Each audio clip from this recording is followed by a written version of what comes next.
Welcome to CBSC English Teacher. Let's look at the line-by-line explanation of the chapter The Last Lesson from Class 12 English.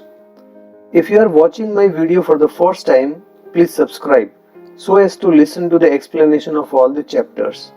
And don't forget to press the bell icon so that you get notified whenever I upload the video.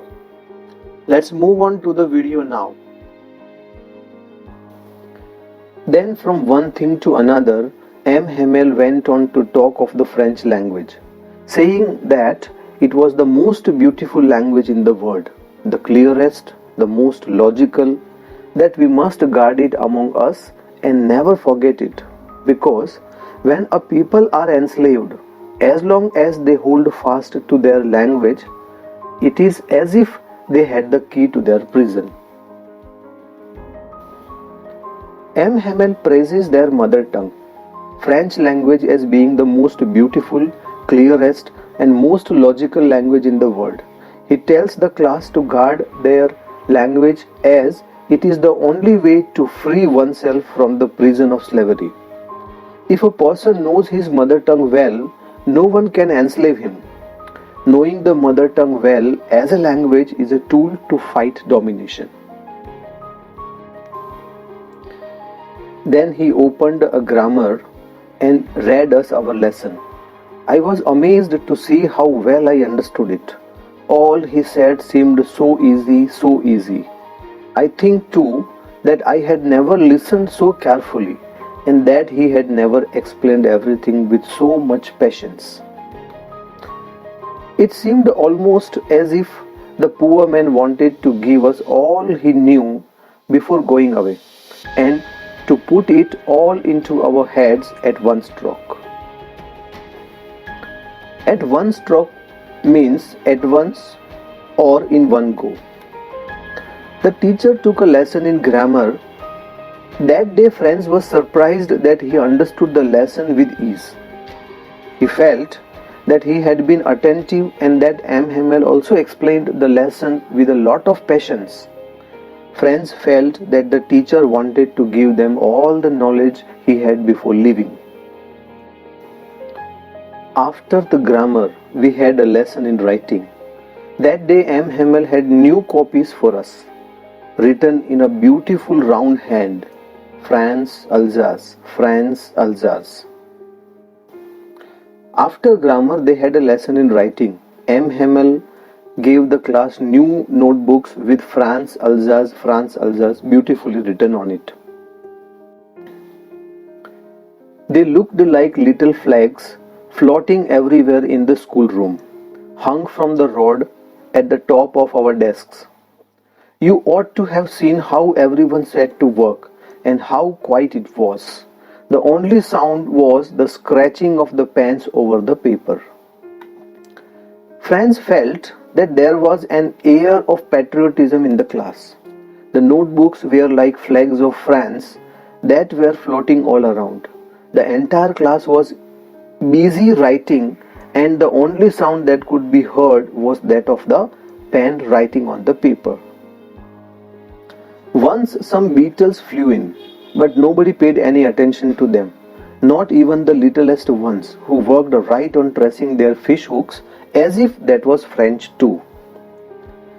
Beetles are large-sized insects or mosquitoes. Not even the littlest ones here refers to the pigeons in the classroom, who worked right on tracing their fish hooks, means scratching with their claws. Once some mosquitoes flew into the class, but no one panicked as everyone was busy writing. The writer considers the pigeons sitting on the roof of the class to be students as well, and says that even the pigeons were busy scratching the roof with their claws, and it seemed that they were also busy writing the task of French language. On the roof, the pigeons cooed very low, and I thought to myself, will they make them sing in German, even the pigeons? Cooed means the sound made by the pigeons. This is an important sentence. The coo sound of the pigeons could be heard in the classroom, and French wondered that would the Prussians force the pigeons also to change their language and coo in German? The writer wants to say that language comes naturally to a being and it cannot be forced upon anyone, be it the pigeons or the Frenchmen. Whenever I looked up from my writing, I saw M. Hamel sitting motionless in his chair and gazing first at one thing, then at another, as if he wanted to fix in his mind just how everything looked in that little schoolroom. Gazing means looking intently, and fix in his mind means store or keep forever. In between writing, Franz looked at M. Hamel, who sat still and stared at the different thing in the classroom in succession, as if he wanted to memorize the appearance of everything before leaving. Fancy. For 40 years he had been there in the same place, with his garden outside the window and his class in front of him just like that. Only the desks and benches had been worn smooth. The walnut trees in the garden were taller, and the hop vine that he had planted himself twined about the windows to the roof. Worn smooth means had worn out and became smooth due to overuse. Twined means twisted. M. Hamel had been teaching at the same place for the last 40 years. The only changes were that the desks in the classroom had worn out due to use over the years. The walnut trees in the garden outside had grown taller. The hope vine on the outer wall of the school building had climbed up to the roof. How it must have broken his heart to leave it all, poor man, to hear his sister moving about in the room above, packing their trunks, for they must leave the country next day.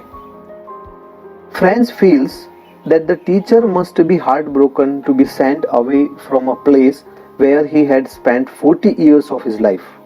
The noise of his sister packing and moving their luggage could be heard from the room upstairs as they had to leave the next day. But he had the courage to hear every lesson to the very last. After the writing, we had a lesson in history, and then the babies chanted their ba, be, bi, bo, boo. M. Hamel remained composed and heard the lesson from the entire class. After the writing task, there was a lesson of history followed by phonetics, where they recited their sounds of alphabets. Friends referred to the class as babies, because although they were grown up, they were reciting the lesson of phonetics, which is usually done by younger children. So he calls himself and his class to be babies. Down there at the back of the room, old Hauser had put on his spectacles and, holding his primer in both hands, spelled the letters with them. You could see that he too was crying. His voice trembled with emotion, and it was so funny to hear him that we all wanted to laugh and cry. Ah, how well I remember it, that last lesson. Hauser had put on his spectacles and, holding the primer in both his hands, recited the letters with the class. He was crying, his voice trembled as he spoke. Franz had mixed feelings too. He found it funny to see how an old man like Hauser was crying and trembling, and on the other hand, he also felt emotional like Hauser did. Franz could never forget this last lesson. All at once, the church clock struck 12, then the Angelus. At the same moment, the trumpets of the Prussians returning from drill sounded under our windows. M. Hamel stood up very pale in his chair. I never saw him look so tall. Angelus is a prayer song in the church. The start is marked by the ringing of the bell. Trumpet is a musical instrument. Pale is used to describe a person's face or skin if it has less color than usual. Just then, the clock at the church struck 12 and the prayer song began. At the same moment, the sound of the trumpets played by the Prussian soldiers who were returning from the drill was heard. M. Hamel's face became dull and colorless as the time had come for the class to get over. He stood straight and motionless, and French says that he had never appeared to be so tall.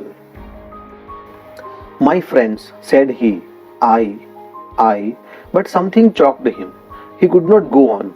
Then he turned to the blackboard, took a piece of chalk, and bearing on with all his might, he wrote as large as he could, "Vive la France." Chalked means became unable to speak due to strong emotions.